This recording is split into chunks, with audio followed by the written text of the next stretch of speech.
Olá, amigos de Deus Espírita, estamos juntos novamente para mais uma leitura da Força Eterna do Amor de Teresa de Calcutá. Hoje a pergunta que ela nos faz: o pior sentimento? O rancor. Grande fonte de todos os males, embora não seja única, o orgulho produz no ser humano reações e certas ações que considero merecedoras de estudo e observação, a fim de que possamos combatê-las tão logo se manifestem em nós mesmos. O rancor é uma dessas reações, presta atenção que ela fala em reações e certas ações. Então, são coisas diferentes. Então, rancor é uma reação que ganha contornos delicados nas pessoas em que aparece, porque geralmente revela outros componentes, tais como falta de perdão e dificuldade em conviver com o inesperado na atitude alheia. Então, o rancor seria uma reação a uma situação que nos acontece e que geralmente está atrelada, né, a outros elementos, como a falta de perdão. Então, quem é rancoroso é aquela pessoa que não perdoa. Ela fica remoendo aquele sentimento e é um sentimento ligado à raiva, ao ódio, né, e diz respeito a uma dificuldade de conviver, né, de lidar com uma situação inesperada de uma pessoa, né, uma pessoa tendo feito algo inesperado. Então, alguém fez alguma coisa, a pessoa fica com raiva, ela não aceita aquela situação e ela guarda ali o rancor. Ela não aceita, não perdoa, não compreende o que foi que aconteceu, assim, e tem essa reação. As consequências surgem logo: a decepção e o veneno da raiva, que são capazes de arruinar a vivência interna. Então, novamente chama atenção para esse detalhe. O veneno da raiva, quem sente rancor, quem sente raiva é pessoa que sente isso, é como se ela estivesse tomando um veneno. Então, se eu sinto raiva por alguém, o problema não está naquela pessoa, o problema está em mim, que estou com esse sentimento, eu não consigo lidar de outra forma e eu vou me destruindo por dentro. Então, ela coloca de uma vivência interna, em que a gente vai arruinando. Então, é uma destruição que nós fazemos conosco. No final das contas, o rancor é uma raiva reprimida, oculta, mascarada e sofrida. Então, quem está com o sentimento de rancor está em sofrimento. A pessoa tem dificuldade para perdoar e essa raiva reprimida, então, é uma raiva em que ela não manifesta. Então, ela fica com cara de que está tudo bem, até pode conviver com a pessoa, às vezes pessoas da família, em que ela sente uma raiva por aquela pessoa, por ter feito alguma coisa que a desagradou, só que ela tem que manter as aparências, ela não consegue lidar de outra forma, não consegue perdoar, e com isso ela não se liberta, porque o perdão é algo que também nós vamos falar, salvo engano, a gente até já falou, deixa eu dar uma olhada aqui no índice. O perdão é o seguinte, então do rancor é o perdão, né? Então nós vamos ainda falar do perdão. Mas dentro dos estudos espíritas, a gente sabe que o perdão que a gente dá não é para a pessoa, é para a ofensa. De modo que a gente vai esquecer, não é um esquecimento de perda de memória, né? É o esquecimento da ofensa no sentido de não estar mais aquele evento, aquele acontecimento carregado da emoção. No rancor, o que acontece é que a pessoa não desvincula, ela continua sentindo aquela mesma emoção, aquela raiva de quando aconteceu a experiência, só que ela vai reprimindo porque ela não pode manifestar. Então ela coloca ali uma máscara e age como se tivesse superado. Então, neste caso, ela inclusive se engana. Ela pode criar uma ilusão de que perdoou, perdoei, tá tudo perdoado, só não quero ficar junto com aquela pessoa. Né? Só não dá para conviver com ela. Então, quem usa dessa fala não perdoou. Está se enganando, está usando de uma máscara. A raiva está reprimida. Então, quem realmente perdoou, consegue conviver com a pessoa. Consegue lidar ali com ela, porque compreende que as pessoas erram, ela inclusive, e que todos nós somos passíveis de errar e de precisar do perdão de alguém. Né? Então, essa é uma fala enganosa. Essa é uma fala de quem está usando máscaras e está se enganando. Algo de que uma pessoa não se livra com facilidade e, ao conviver diariamente com aquele intruso em sua mente, acaba por gerar um campo de sofrimento íntimo, recheado pelo desejo de vingança, embora nem sempre concretizado. Essa pessoa, o desejo de vingança, às vezes ele está ali mascarado, mas ele aparece assim, tá vendo? E bem feito que aconteceu isso com ela também, ela fez por merecer o sofrimento dela. Então, a pessoa que fez algo para mim, que eu sinto que me desgraçou, que me deixou, né, triste, infeliz, me deixou com raiva. Quando essa pessoa passa por um problema, eu não sou capaz de sentir empatia, pelo contrário. Né? Eu tenho um prazer como se aquela pessoa tivesse sido, né, vingada ali, tivesse pagando pelos seus erros. Então, como se houvesse um merecimento e eu me comprazo com isso. Uma pessoa que tem rancor, ela pode estar manifestando essas emoções e essas reações. É um processo muitíssimo venenoso, que corrói gradativamente a alma, minando as resistências internas. Então, é um processo que é da pessoa. Veja bem, que o rancor, a raiva, quem sente é a pessoa, né? Alguém fez algo com ela, então, por exemplo, alguém fez alguma coisa comigo que eu não gostei, e eu fico com raiva. O fato de eu ficar com raiva não muda a situação e eu não necessariamente atinjo a outra pessoa. Se eu não falar com ela, falar, olha, fiquei com raiva daquilo que você fez, eu não gostei, e a pessoa, puxa, não sabia, foi sem querer, me desculpa, não fiz, como é que eu posso reparar? Aí a coisa se resolve.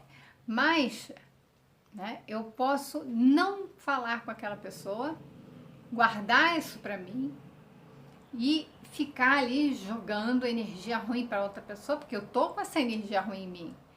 Isso tá comigo.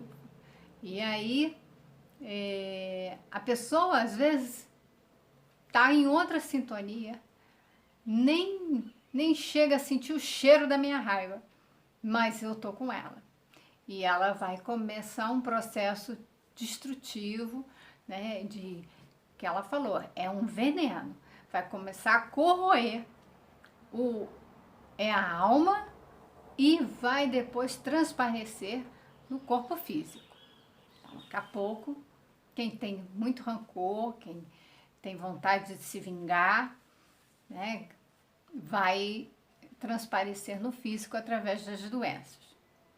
O rancor denota necessidade urgente de aprender a perdoar, de reconhecer que não podemos tudo e perceber que o próximo não está submisso à nossa vontade e que nossa vontade nem sempre é a melhor e mais sábia e correta. Mais uma lição preciosa de Teresa de Calcutá. Ela apontar que muitas vezes nós sentimos raiva porque a pessoa não fez aquilo que a gente queria. Não está atendendo ali os nossos interesses, os nossos desejos, os nossos caprichos, que são caprichos do ego. Quando a pessoa ela não faz o que eu quero, eu fico desapontada, fico com raiva, e às vezes a gente acredita que a pessoa tinha que saber o que eu quero. Muitos casamentos entram em conflitos porque é como se houvesse ali um contrato, né? Você tem que fazer algo por mim, só que a pessoa não sabe que ela teria que fazer. E eu fico cobrando da pessoa que ela faça algo, só que essa pessoa, ela não tem condições de fazer. Então, às vezes ela faz alguma coisa achando que a pessoa quer. Teve um caso que eu soube assim, muito simples. Na hora de pedir uma pizza, o marido ele pedia uma determinada pizza, pizza de escarola. E a mulher ela ficava insatisfeita com aquilo. Eu falei assim, puxa, ele não tem criatividade, ele só pede essa pizza de escarola.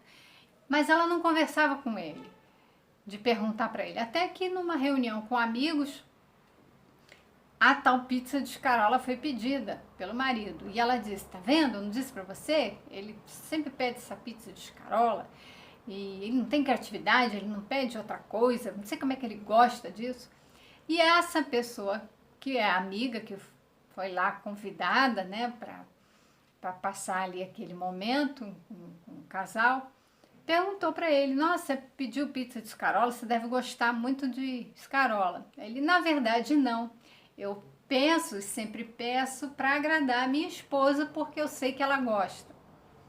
E aí ficou tudo esclarecido, porque ele fez uma interpretação e queria agradar a esposa fez outra leitura de que ele era uma pessoa sem criatividade, que ele só sabia pedir aquela pizza que ela não gostava. Então já era problemas de comunicação, expectativas que nós temos um no outro nos relacionamentos, em que a gente espera que a pessoa faça alguma coisa, mas a gente não pede, a gente não comunica, a gente não conversa, e isso não fica às claras. Então, muito desentendimento ocorre porque as pessoas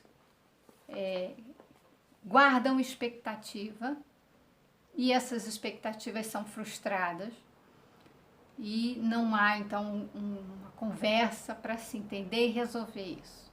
E vai se acumulando, acumulando, até que tem uma hora, né, que vai tudo por água abaixo.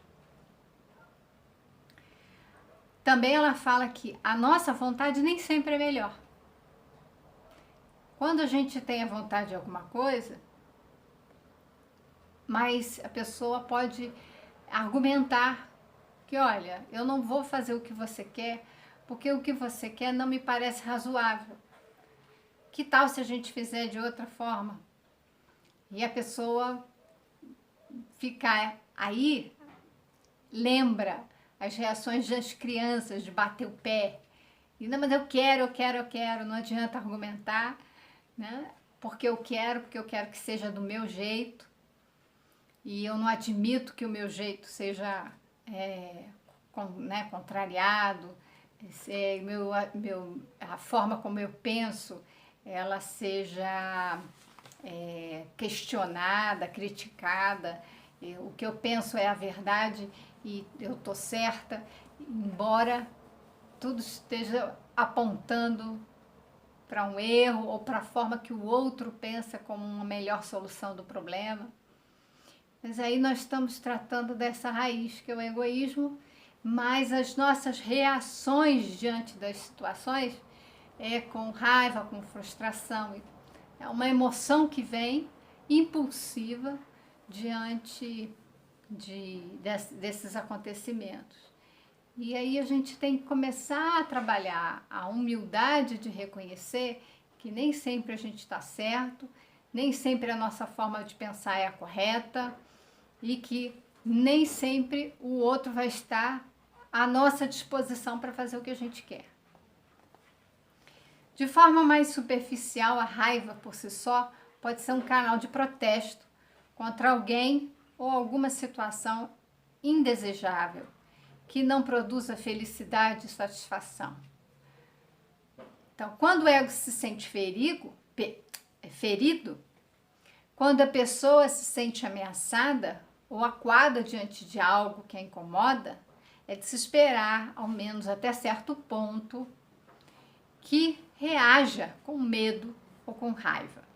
Medo e a raiva são emoções básicas.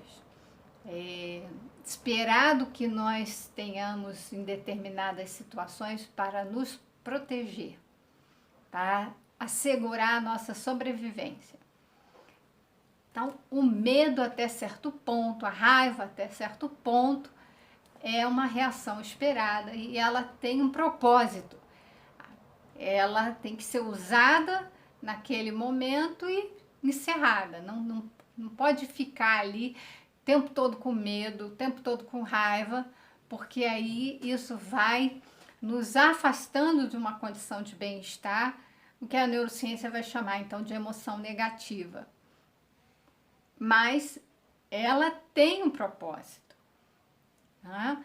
Quando nos ameaça, algo que nos incomoda, a gente pode manifestar.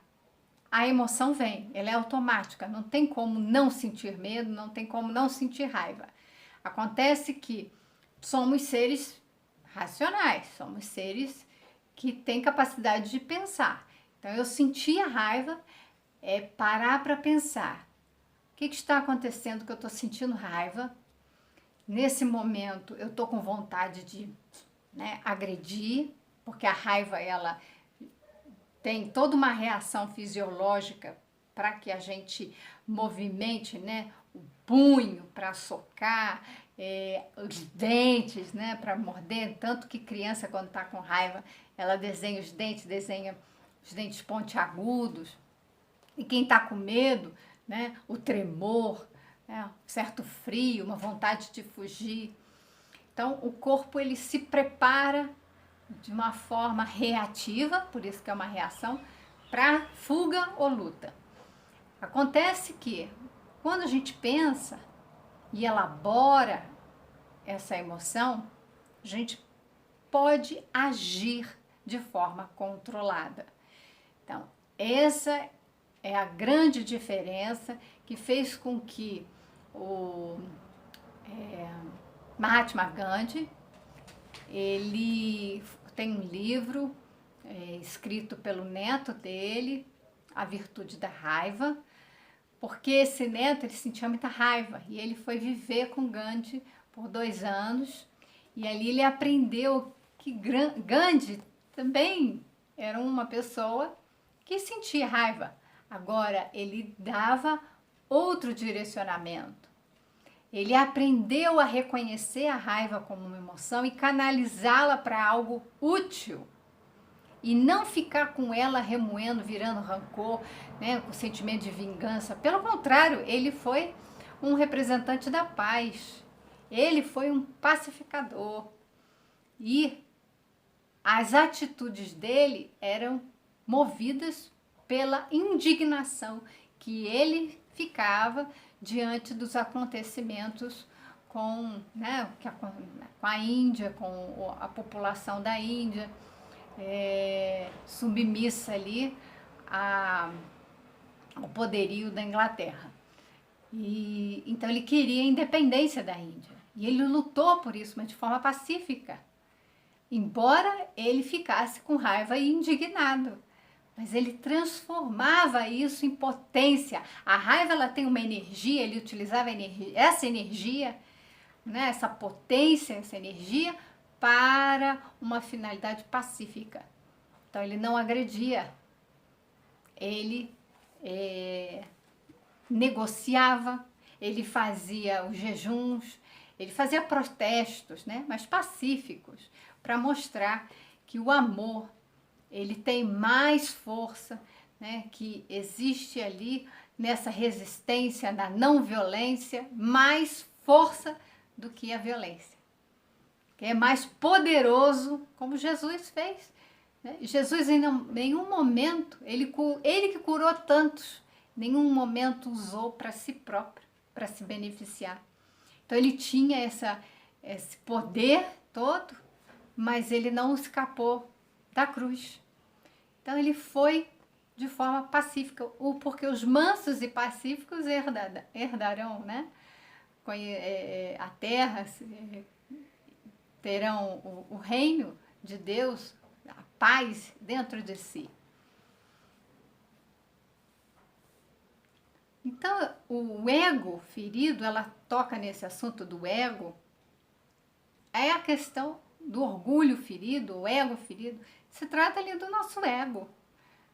O ego, ele quer se colocar à frente, né? Ele quer se mostrar superior. Então, quando alguém faz alguma coisa comigo que me desagrada, é como se eu me colocasse superior. A pessoa não podia fazer isso comigo. Por que ela não podia fazer isso contigo? Porque você é alguém o quê? Então, é uma leitura que nós fazemos, o nosso ego se coloca num pedestal como se ele não pudesse ser atingido e ele tivesse que ser paparicado, né? Atendido ali nos seus caprichos, nos seus desejos. Então, como se ele fosse superior a todas as pessoas. Então, vem o sentimento tanto de mágoa quanto de raiva, quando esse ego aí é atingido, é rebaixado, então se sente humilhado. A humilhação é a resposta do ego. Então, isso tudo está ligado ao ego. Quem já faz o trabalho de autoconhecimento e percebe que isso tudo são reações do ego, manifestações do ego, vai no autoconhecimento conseguir controlar como Gandhi fez e ter uma resposta comportamental, porque aí vem o comportamento da humildade. Não adianta a gente se esforçar para ser humilde. A gente só vai ser humilde quando reconhecer que nós somos orgulhosos, porque o ego está tomando a frente. Quer se mostrar superior. Então, esse é um processo, né, de autoconhecimento em que eu assumo o meu lugar, o meu tamanho, e assim eu ajo, né, reconhecendo que o outro erra assim como eu também. Então,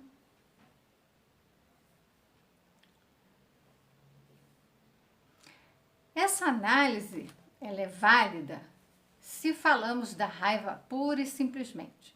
No entanto, o rancor, ele já representa um passo além e mostra que aquela raiva inicial, então quando ela está falando que essa reflexão é válida, de que a raiva é uma emoção, ela é automática, ela é natural, né? Mas o rancor é além, né? Já tomou um outro corpo, ela já engrossou ali o caldo. Aquela raiva inicial, teoricamente passageira, porque na verdade a raiva ela tem que ser uma emoção passageira, ela tem que servir para aquela situação e a gente faz ali essa contenção, o direcionamento dessa energia e passou. Se não passou, ela permaneceu ali em nós, não foi destilada, ela vai continuar ali, vai transformando em rancor, em ódio, sentimento de vingança, né? Então ela fala que transformou-se numa ideia fixa, geradora de mal-estar, a qual gravita em torno da pessoa. O pensamento fica fixado nesse aspecto. A pessoa fica pensando na raiva naquela pessoa, que ela quer se vingar. Então, tanto o ódio quanto o amor aprisionam, né? A gente acaba falando assim, porque fica com a ideia fixa. A gente acha que ficar com ódio, se vingar, e aí vai esquecer, vai passar. Não vai. A gente cria correntes pesadas nos aprisionando aquela pessoa. O amor, ele nos... eu falei que prende, né? Mas eu quero fazer, então, uma reparação, né? O amor é um elo, né? É um laço, é um vínculo, ele faz conexão. Né? Então, é nesse sentido, já é algo que nos encaminha para um estado de bem-estar. O rancor, não. Ele é um elo também de ligação, nos conecta à pessoa, mas ele nos aprisiona de uma forma que nos gera sofrimento e mal-estar. Tá? É só para esclarecer, porque eu usei a mesma expressão. O Evangelho de Jesus oferece-nos algumas pistas acerca de como lidar com esse tipo de emoção. Então, Jesus vai nos educar agora. Não se vê no Evangelho qualquer menção ou sugestão para deixarmos de ser humanos. Nem sequer está escrito que devamos aceitar tudo o que se faz no mundo passivamente, sem que externemos nossa opinião. Não é que a gente não vai se indignar. As coisas estão acontecendo, a gente vê que está errado, né? A gente vê que está fazendo mal, tá ofendendo, tá agredindo, tá sendo desrespeitoso, né? Peraí, né? Vamos com calma. Então, vamos lá. Ela fala, em certas circunstâncias é natural, inclusive, que sejamos levados a coibir o abuso, a injustiça, a corrupção. Lembra do ditado, né, de que quem cala consente. Então, se está acontecendo situações de abuso, de injustiça, de corrupção e silenciarmos, então o bem está muito tímido, o bem está muito silencioso, o bem tem que se manifestar. Então, diante do mal. Então, o que é o mal? A gente sabe que ele não existe em si. Ele é o afastamento, né, ou então a ignorância do bem. Um dia, todas essas ações irão se converter em ações pacíficas, né, do bem que a gente chama. Mas essas situações precisam ser coibidas. A gente precisa se manifestar e não deixar que ocorra injustiça, abuso e corrupção, como ela põe aqui. Aliás, Cristo fez isso em diversas vezes ao enfrentar escribas, fariseus e demais representantes do poder. Lembra que ele chamava de hipócritas. Tá? Jesus conhecia a alma de cada um deles. Podemos dizer que suas atitudes constituíram reações de raiva? Será que Jesus manifestou ali raiva? Depende muito da ideia que fazemos do nosso Senhor. Se para você ele foi um santinho, uma vítima indefesa perseguida pelos poderosos de sua época, para depois ser injustiçado pelo mundo, provavelmente você interprete que ele não poderia sentir raiva. Porém, se você o vê como um homem especial para o seu tempo, acima das definições que a religião fez dele ao longo dos últimos séculos, 20 séculos, mais ainda assim humano, divinamente inserido na realidade daquele período histórico, Então, talvez se possa falar, ao menos, de reações de raiva e indignação diante dos abusos cometidos em nome de Deus e da religiosidade. Jesus, ele não era violento. Jesus, ele sentia, a gente pode fazer uma interpretação de que ele sentia indignação. Diante do mal, ele não deixava o mal, né? Ele não ficava quieto, passivo diante do mal. Ele falava, e falava com a autoridade moral que ele tinha. Quando ele fala, no caso da mulher adúltera, que ia ser apedrejada, que levaram a mulher até ele para que ele se posicionasse, ele sabia que ele estava sendo testado o tempo todo, né? Ele estava ali diante dos fariseus, dos escribas, tentando pegá-lo em alguma atitude contrária às leis de Moisés. Então ele era testado o tempo todo. Mas Jesus, um sábio como ele sabia como se colocar. Então, nesse momento, é muito interessante. O povo ali estava enfurecido, estava dentro da lei que era possível apedrejar a mulher, e ele diz para apedrejar aquele que não tivesse pecados, atirasse a primeira pedra. No final, todos que foram embora, ficou Jesus e ele seria o único que não teria pecados e que poderia tirar a primeira pedra. Ele não fez. Por quê? Porque quem não tem pecado, né, puro de coração, não comete violência. Então Jesus, ele não ia se deixar levar pela raiva. Ele não ia cometer atos de violência, de abuso, né, qualquer ato desse. Ele ia apontar o erro, mas na busca da justiça, na busca de conscientizar-nos acerca dos nossos atos. Ele era puro, ele é puro. Nós é que somos imperfeitos, então ele tinha que nos apontar para que a gente tomasse consciência e pudesse, a partir dali, refazer os nossos atos.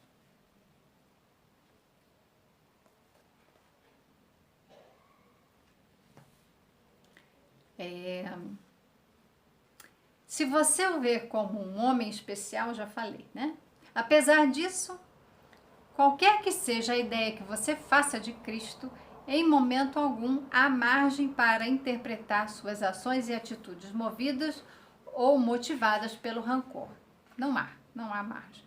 De todo modo, encontramos em suas palavras coisas simples que nos indicam a rota a seguir no tocante às emoções humanas.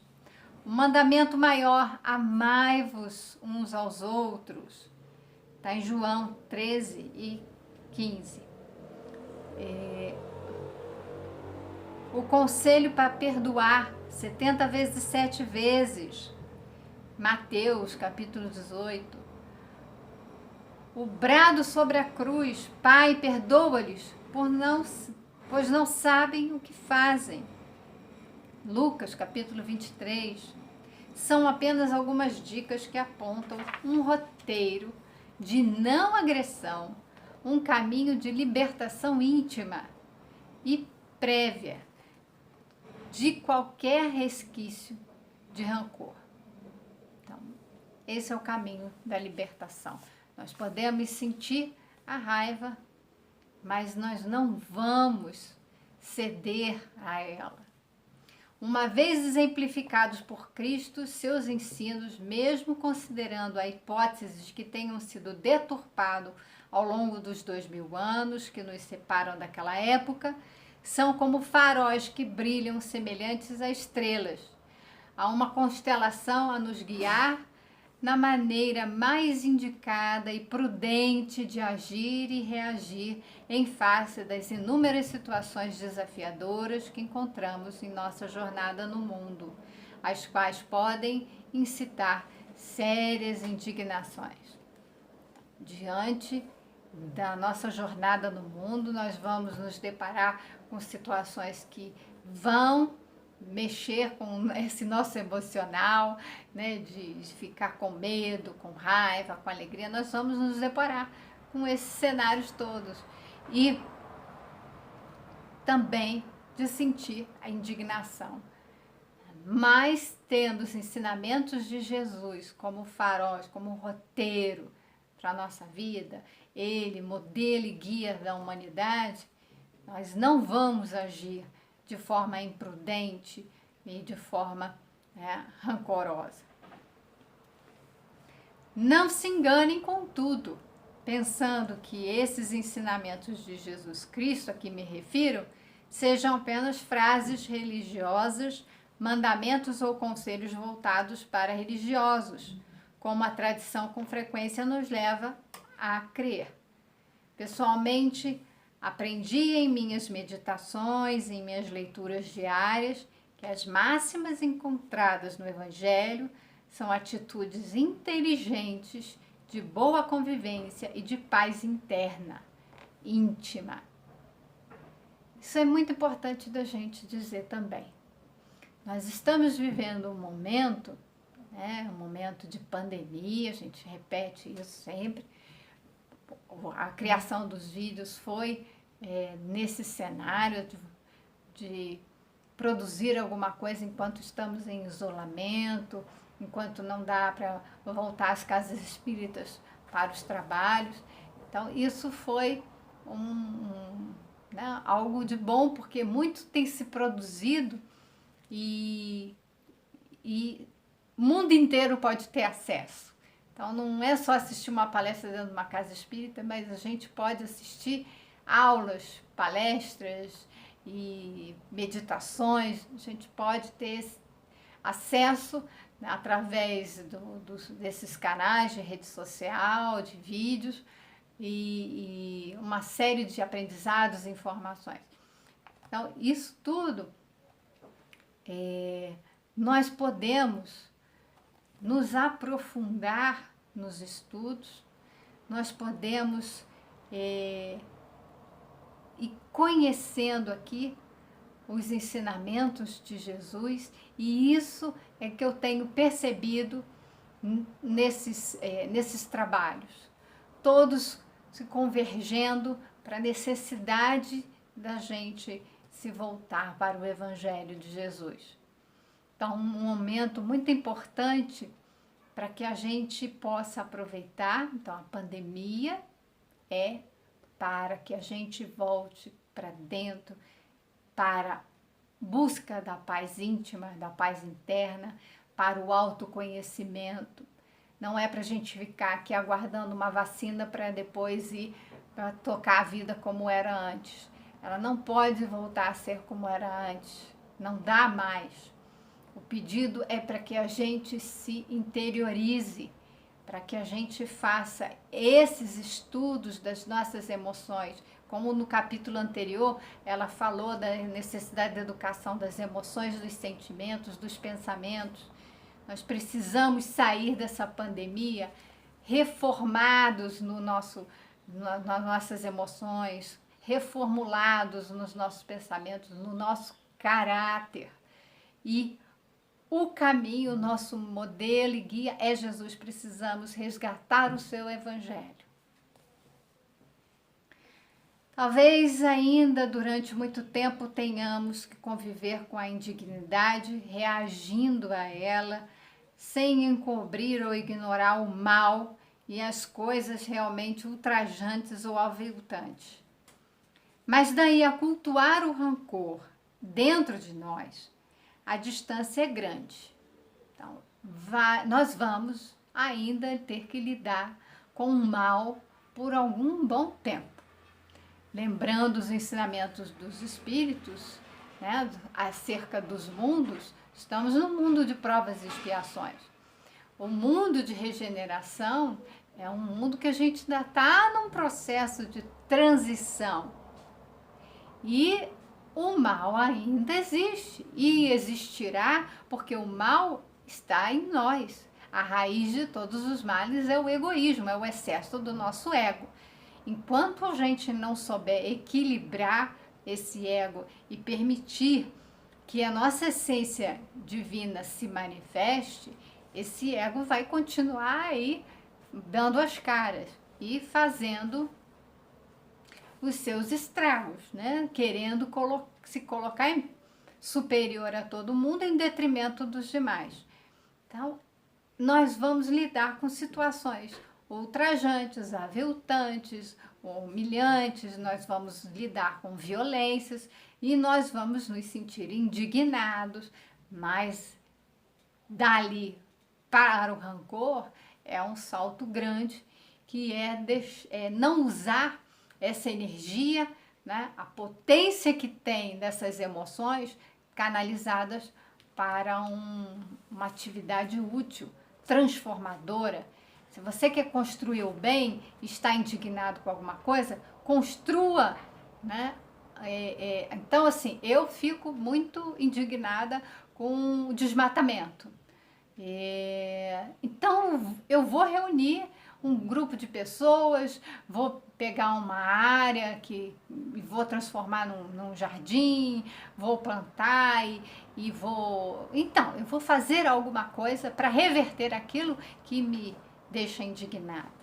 Eu vou fazer campanhas, eu vou colocar imagens nas redes sociais, vou pedir para as pessoas denunciarem queimadas e desmatamento. Eu posso fazer uma série de ações pacíficas, mas promotoras daquilo que eu quero combater. Então, ao invés de eu ficar agindo contra as pessoas que fazem o mal, eu promovo o bem e tento reverter aquela situação por meio do amor, da paz e da educação.